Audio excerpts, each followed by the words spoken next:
Et tu dois entendre ceci. La motivation est un invité. La discipline est un résident.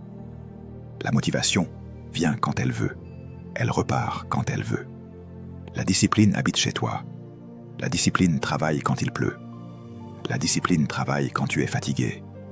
La discipline travaille quand tu n'es pas applaudi. La discipline travaille quand tu es seul. Et c'est pour cela que la discipline produit des résultats.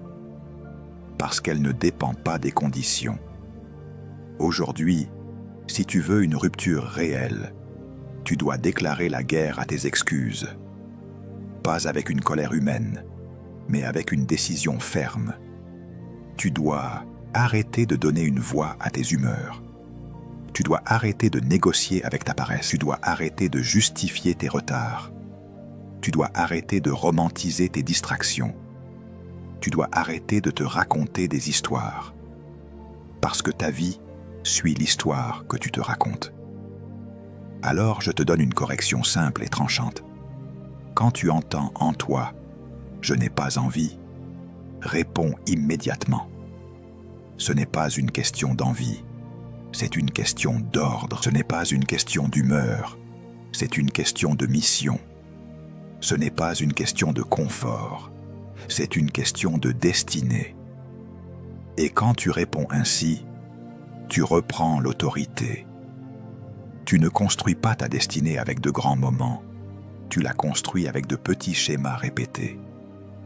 Ta vie actuelle n'est pas le produit d'un seul jour catastrophique. Elle est le produit de routines tolérées. Tu es aujourd'hui ce que tes habitudes ont fabriqué. Et ce qui te fait peur, c'est que c'est vrai aussi pour demain. Ton avenir n'est pas un mystère. Ton avenir est une conséquence. Il est en train de naître dans ton emploi du temps. La destinée se construit dans l'emploi du temps. Pas dans les intentions, pas dans les promesses, pas dans les prières émotionnelles, dans l'emploi du temps. Là où tu mets ton temps, tu mets ton cœur. Là où tu mets ton énergie, tu mets ta foi.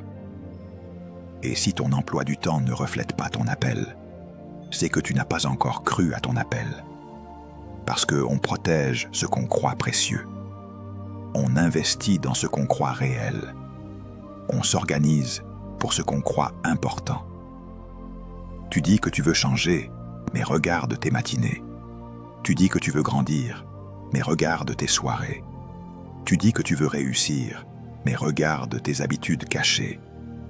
Ce n'est pas une condamnation, c'est une révélation. Parce que Dieu veut t'ouvrir les yeux. Tant que tu ne vois pas la vérité de tes schémas, tu vas continuer à prier contre des symptômes, sans toucher la racine. La racine, ce n'est pas seulement ce que tu fais. La racine, c'est ce que tu répètes, sans t'en rendre compte. Tes habitudes sont des prophéties, parce qu'elles annoncent ce que tu deviendras. Chaque fois que tu répètes un schéma, tu prophétises ton futur. Chaque fois que tu cèdes à la distraction, tu prophétises une vie fragmentée. Chaque fois que tu repousses ce qui est important, tu prophétises des retards. Chaque fois que tu choisis le confort plutôt que la formation, tu prophétises une destinée faible. Mais chaque fois que tu te lèves et que tu obéis, tu prophétises une vie forte. Chaque fois que tu lis au lieu de scroller, tu prophétises un esprit aiguisé. Chaque fois que tu pries au lieu de te plaindre, tu prophétises une paix durable. Chaque fois que tu planifies au lieu d'improviser, tu prophétises une stabilité.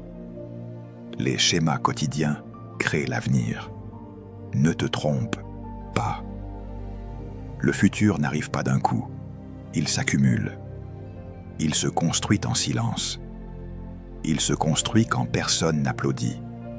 Il se construit dans les choix répétitifs, dans les décisions banales, dans les petites disciplines.